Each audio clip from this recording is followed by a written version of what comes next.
Assalamualaikum warahmatullahi wabarakatuh. Teman-teman kelas 3, kelas 9 berarti ya, kelas 9 MTS. Alhamdulillah kita bisa ketemu lagi dalam pelajaran fikih. Pada pertemuan kali ini masuk pada bab hiwalah atau perpindahan hutang piutang.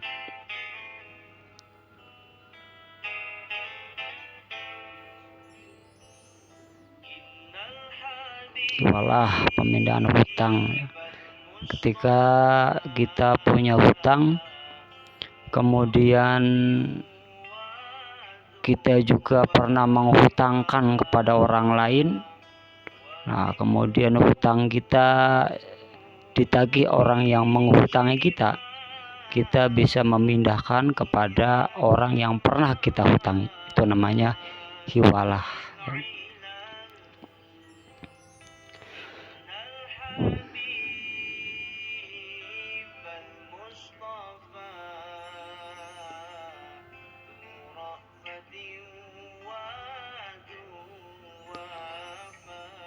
Baiklah, yang pertama pengertian tentang hiwalah. Hiwalah secara bahasa artinya pindah. Apapun pindah bisa dinamakan dengan hiwalah. Kamu pindah tempat duduk bisa.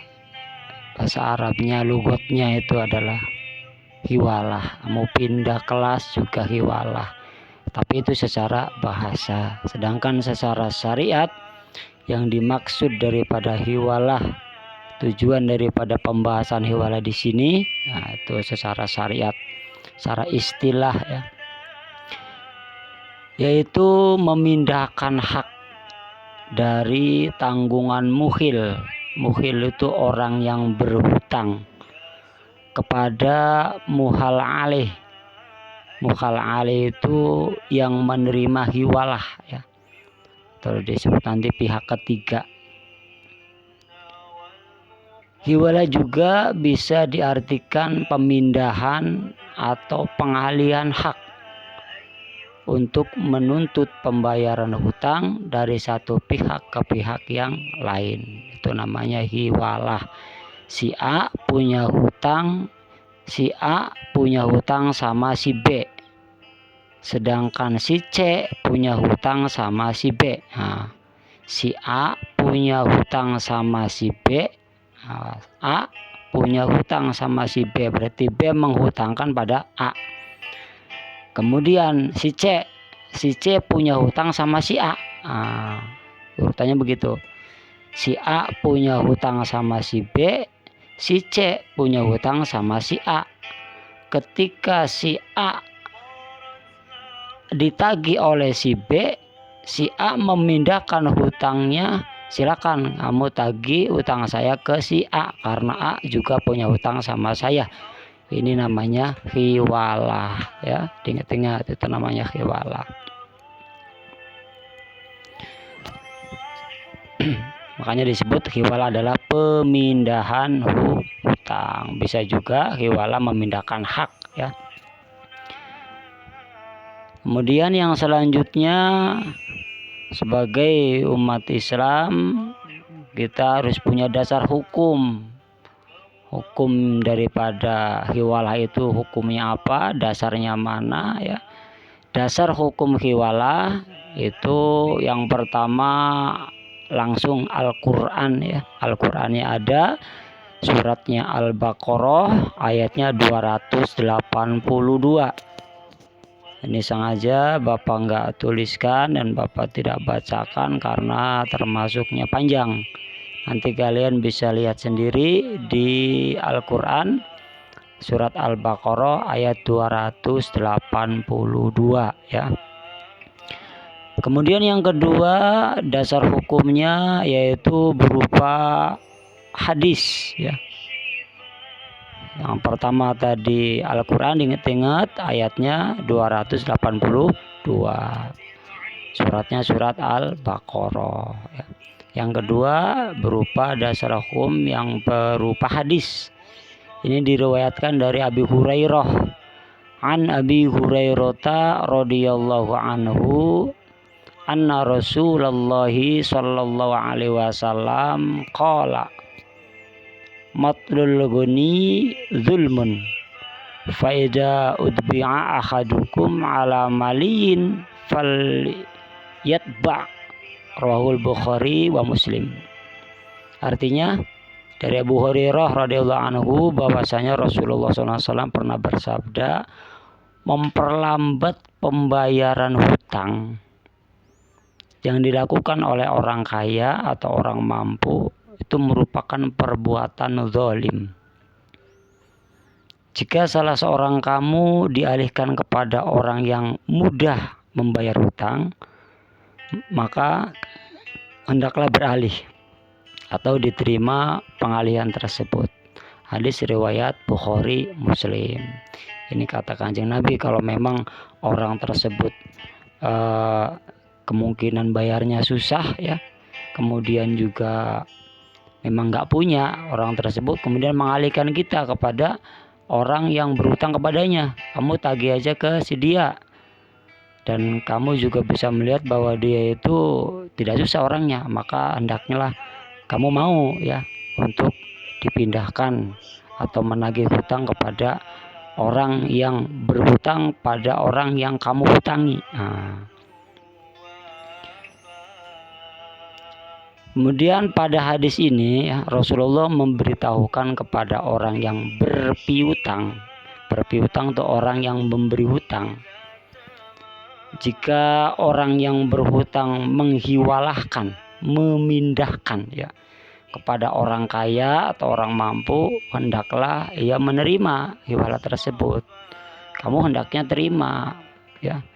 Kemudian menagih kepada orang yang dihiwalahkan. Dengan demikian haknya dapat terpenuhi. Kamu menghutangkan sama si A, ngasih hutang sama si A. Nah, si A menghutangkan sama si B. Ketika kamu mau nagih sama si A, kata si A, kamu tagihnya ke si B saja karena si B punya hutang sama saya. Pas kamu lihat si B juga orangnya nggak pelit-pelit amat ya, nah, maka hendaknya kamu menerima. Kemudian yang selanjutnya tentang rukun hiwalah ya. Rukun hiwalah itu ada 5. Yang pertama mukhil itu orang yang berhutang, orang yang punya utang, ini disebut dengan pihak pertama ya. Yang kedua adanya muhal itu orang yang memberi pinjaman, orang yang berpiutang itu orang yang memberi pinjaman, ini disebut dengan pihak kedua. Seperti tadi contohnya tuh ya, A, B, C. A punya utang sama si B, berarti A ini namanya mukhil, B ini namanya muhal, orang yang memberikan pinjaman. Kemudian yang ketiga muhal aleh, ada muhal aleh, orang yang menerima hiwalah atau pihak ketiga, orang yang menerima hiwalah. A, B, C. A tadi namanya mukhil, B tadi namanya muhal. Nah sekarang C, muhal aleh itu C yang punya utang sama si A. B mau nagih ke si A, kemudian dipindahkan oleh si A kepada si C, makanya C ini dinamakan muhal aleh ya. Paham ya? Nah, yang keempat adanya muhalbih, adanya hutang. Memang jelas ya, si A itu punya utang sama si B, si C itu punya utang sama si A.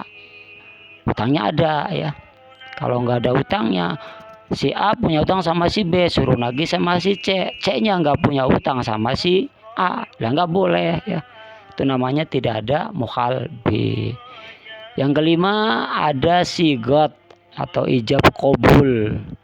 ijab dari mukhil dan qabul dari mukhal. Orang yang punya utang ada omongan, orang yang mau nagih utang menerima pemindahan tersebut kepada orang yang ketiga yang disebut mukhal alaih ya. Kemudian tadi rukunnya ya sudah ya. Sekarang ada syarat-syarat hiwalah. Biar hiwalah itu menjadi sah ada syaratnya. Yang pertama syarat buat mukhil, pihak pertama orang yang punya utang ya, itu harus balik dan berakal. Jelas berarti anak kecil sama orang yang kurang normal ini tidak bisa memindahkan utang begitu saja ya. Utang saja aslinya nggak boleh kalau orang belum balik sama belum berakal. Kemudian yang kedua ridho, tidak dipaksa. Nah, dia tidak dipaksa. Udah kamu kan punya utang sama saya, kalau gitu kamu pindahkan saja biar saya nagih sama si A akan punya utang sama kamu ya. Nah ini namanya dipaksa. Kalau si mukhilnya itu dipaksa maka hiwalahnya tidak sah. Itu harus dengan keriduan daripada orang yang punya utang. Jangan yang punya utang saya masa nagih sama kakak saya, meskipun kakak saya pernah punya utang sama saya malu. Nah itu ya. Atau kamu punya utang suruh kemudian langsung nagih ke orang tua. Nah ini juga namanya pemindahan ya, harus ada ridho ya.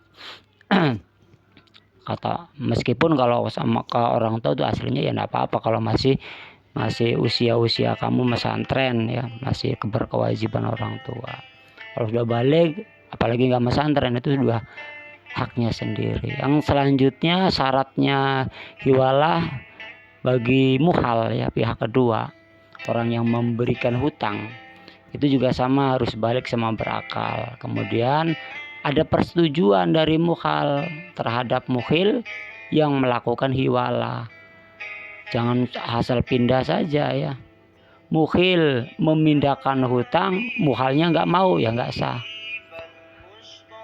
Ini kamu bayar utangnya, kamu tagih utang saja sama si A ya, dia punya utang sama saya, nggak mau saya. Nah, kalau begitu tidak jadi ya.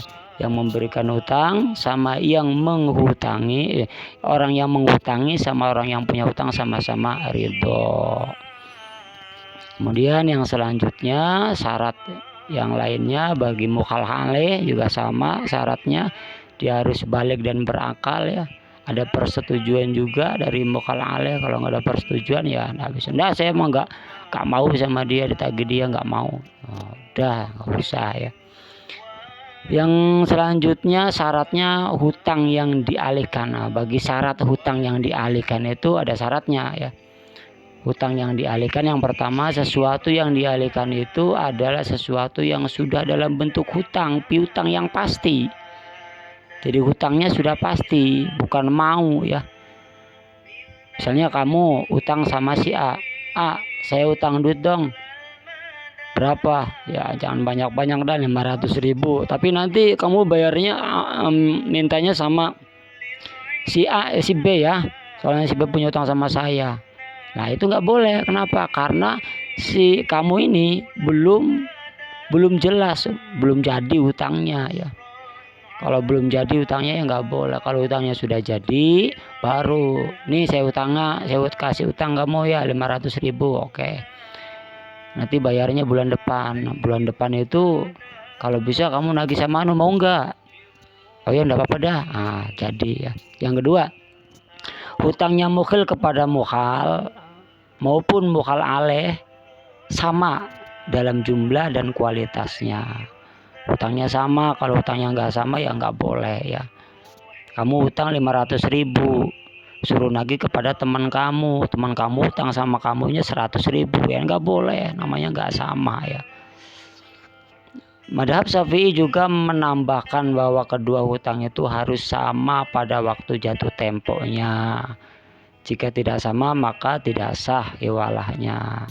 Jatuh temponya sama, kamu baru hutang nagihnya nanti perjanjiannya 3 bulan lagi ya bayar. Nah, Sedangkan teman kamu yang utang sama kamu janjikan 6 bulan lagi bayarnya. Lah ini nggak sama, nggak diperbolehkan ya. Kemudian yang selanjutnya ada konsekuensi daripada hiwalah. Kewajiban mukhil itu orang yang punya utang ya, kepada muhal, orang yang ngasih utang. Ini mukhil kepada muhal untuk membayar hutang dengan sendirinya menjadi terlepas. Jadi sudah tidak punya utang lagi sama si muhal, karena sudah dialihkan kepada muhal aleh. Ya, paham?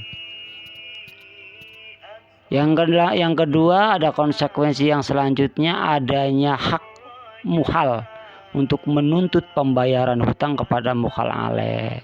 Karena sudah disetujui, sudah disuruh sama mukhil, muhalnya sudah setuju, muhal alehnya juga siap, maka berhak yang namanya muhal nagihnya kepada muhal aleh. Meskipun muhal aleh nggak pernah punya utang sama muhal, tapi punya utangnya sama mukhil, ya. Ya, yang selanjutnya jenis hiwalah ini ya. Jenis hiwalah ada ditinjau dari segi objeknya, objek akadnya. Ini terbagi menjadi 2 jenis. Yang pertama hiwalah al-haq. Yang kedua hiwalah ad-dain ya. Hiwalah al-haq itu apabila dipindahkan, yang dipindahkan itu hak menuntut hutang, pemindahan hak menuntut hutang. Kamu punya hutang, saya nggak punya hutang, kamu si mukhal aleh jadinya punya hutang sama si A. Itu namanya memindahkan, menuntut hutang ya. Si orang yang orang yang memberikan hutang sama si A jadinya menuntutnya sama si B, namanya menuntut hutang. Yang kedua hiwala ad-dain, yaitu apabila yang dipindahkan itu kewajiban untuk membayar hutang. Kalau tadi menuntut hutang, yang ad-dain itu kewajiban untuk membayar hutang. Nah, kamu punya hutang sama si A, kemudian si B punya hutang sama kamu. Nah, harusnya kamu itu membayar sama si B, tapi tidak ya. Malah jadinya saya ulangi, kamu punya utang sama si A, si B punya utang sama kamu. Nah, hiwal adain itu si B malah membayarnya harus ke si A, bukan sama kamu. Itu namanya hiwal adain. Lanjut. Jenis hiwala ditinjau dari segi akadnya. Dari segi akadnya terbagi menjadi 2. Ada hiwala al-muqayyadah, pemindahan bersyarat, yaitu pengalihan sebagai ganti pembayaran hutangnya mukhil, pihak pertama dia orang yang punya hutang, kepada mukhal pihak kedua ya. Itu namanya hiwala al-muqayyadah. Jadi jelas yang dipindahkan adalah hutang ya, tidak sekedar saja ya, tidak sekadar mutlak, tidak masih umum. Yang kedua hiwala al-mutlaqoh, pemindahan secara mutlak, yaitu pengalihan hutang yang tidak ditegaskan sebagai ganti rugi terhadap pembayaran hutang mukhil atau pihak pertama kepada mukhal atau pihak kedua. Kalau yang pertama mah jelas-jelas sudah kamu nagih hutangnya sama si A karena si A punya hutang sama saya. Nah, ini jelas hutangnya ya. Sedangkan ini mah enggak, kamu nagih utangnya sama si A, begitu aja lah. Nah, terus juga kamu ngerti, itu tidak dijelaskan tentang pengalihan hutang, padahal si A itu punya hutang sama kamu. Yang selanjutnya masa berakhirnya hiwalah. Kapan hiwalah berakhir? Akad hiwalah dianggap berakhir jika dianggap rusak ya. Salah satu dari pihak membatalkan akad sebelum akad itu berlaku tetap. Ketika kamu mau memindahkan hutang kepada orang lain, sedangkan orang yang mau dipindahkan itu nggak mau, sudah nggak jadi ya. Yang kedua, muhal melunasi hutang yang dialihkan kepada muhal alaih.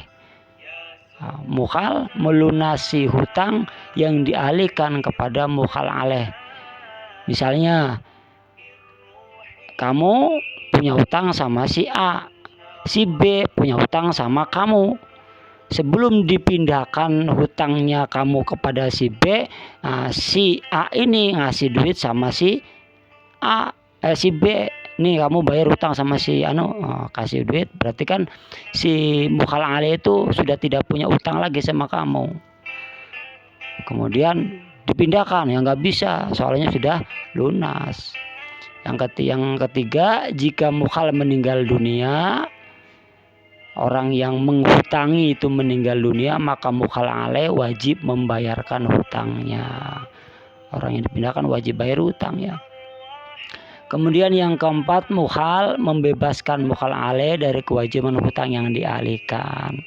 Kamu punya hutang sama si A, si B punya hutang sama kamu. Kata kamu, udah kamu nagihnya kepada si B karena B punya hutang sama saya. Pas dilihat, oh si B ini teman akrabnya si A. Kata si A, sudahlah kamu saya anggap lunas saja dah. Nah, itu sudah lunas. Jadi si B tidak punya hutang sama kamu, tidak punya hutang sama si A. Itu namanya membebaskan ya. Hikmah daripada hiwalah. Yang pertama, jaminan atas harta orang yang memberi hutang kepada orang lain, di mana orang yang berhutang tidak mampu membayar hutangnya. Bukan berarti harta orang yang berpiutang itu hilang begitu saja.